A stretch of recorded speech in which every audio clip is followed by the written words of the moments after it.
So, where are we off to today?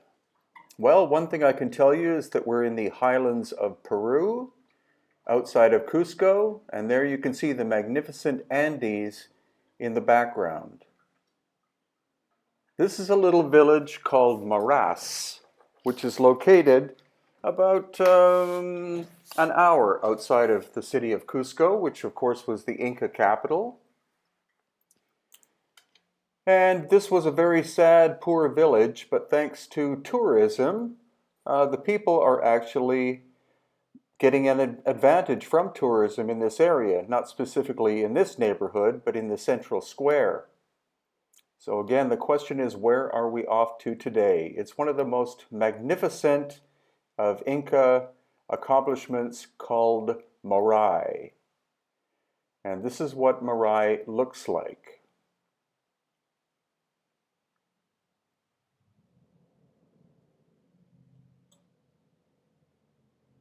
You see this incredible series of circles. Now, this was an agricultural complex, but it was also an amphitheater. So during the growing season, it was an experimental station for the Inca, and off-season, it was used as an amphitheater to celebrate Pachamama, or Mother Earth. And I believe it's the only one of its kind in Peru.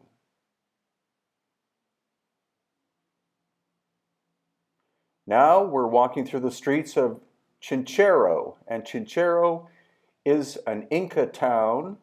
You can see the Inca foundation walls, and this is a very curious doorway frame that was recycled from a much more ancient structure. The surfaces are perfectly flat.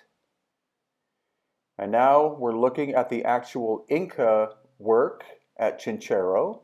But notice the tight-fitting stones at the bottom half, as compared to the top half. And also notice that the lintels or cross pieces are of a different kind of stone. The lintels are made of basalt, and the quarry for the basalt is some 50 miles away. And here again, you see the staircases are also made of basalt from the same quarry. And then here, we're going to see something quite spectacular because Chinchero is a huge site. It's a combination of Inca and also much older megalithic work. And we're going to see some very curious cutting and shaping that was done in pre-Inca times, and then the site was later adopted by the Inca, somewhere between 700 and 1,000 years ago. So you see the probable Inca wall on the right, and then this amazing cut staircase in the bedrock itself.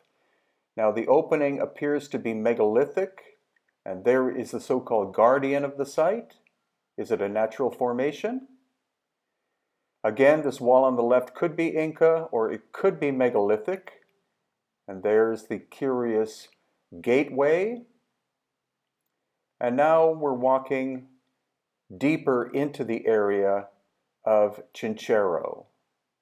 Chinchero is located about 45 minutes outside of Cusco.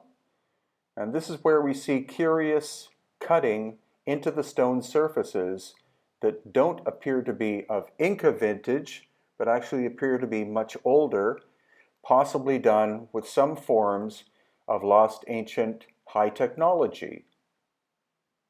And what was the original function? There are literally thousands of these strange depressions in the metamorphosed limestone bedrock in the area.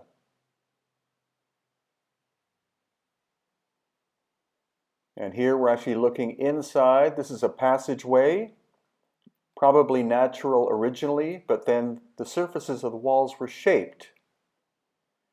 And here again, as we go deeper into the Chinchero location, again, we're going to see more of these mysterious cutout shapes. Some people, of course, will say that this was a quarry, but where is the stone that was actually quarried? And what kind of technology was responsible for doing this kind of work?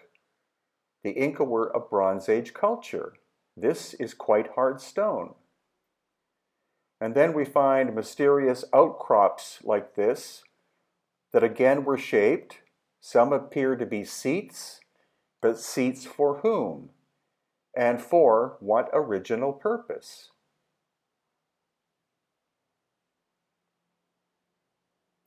Now you can see the difference between the megalithic wall in the foreground and the cruder Inca wall in the background. So, like all of the major sites that we visit, we see transformation done by the Inca of a site that they discovered several hundred years ago.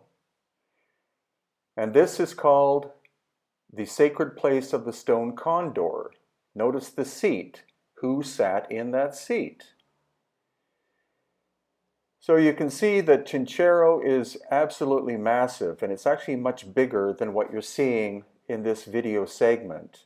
It is several hundred acres in size, and again we have a combination of what is probably megalithic construction, very tight-fitting work, and then later Inca construction, which wasn't quite as good, or actually, to be truthful, quite inferior to the original megalithic work. The mystery still is, who were the megalithic builders? Where did they come from? How did they do this? And what happened to them?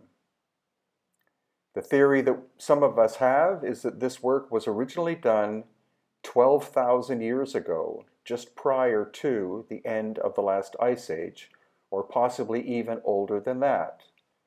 Now here again you see the megalithic construction in the foreground, the cruder Inca work in the background, and then the facade of the church is made of basalt stone, which came from a quarry 50 miles away. And what caused this interesting damage to that wall?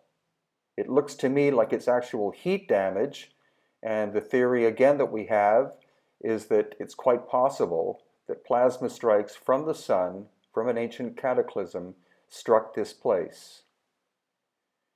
So it's a very interesting place to visit. Quite a few tourists do come and see this because it's in between Cusco and Machu Picchu, and it's well worth your time to visit the intriguing ancient site of Chinchero. Now, these are books of mine on Amazon.com. BAALBEK, Lebanon, Megaliths of the Gods. Children of the Pharaohs, A Brief History of the Copts of Egypt. The Copts are the descendants of the dynastic people of Egypt.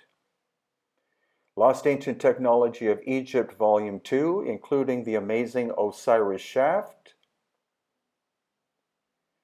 Beyond the Black Sea, the mysterious Paracas of Peru, including all of the DNA results that we've received.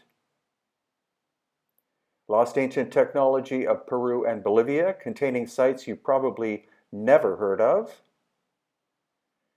Puma Punku and Tiwanaku, quite possibly the strange and ancient site on this planet.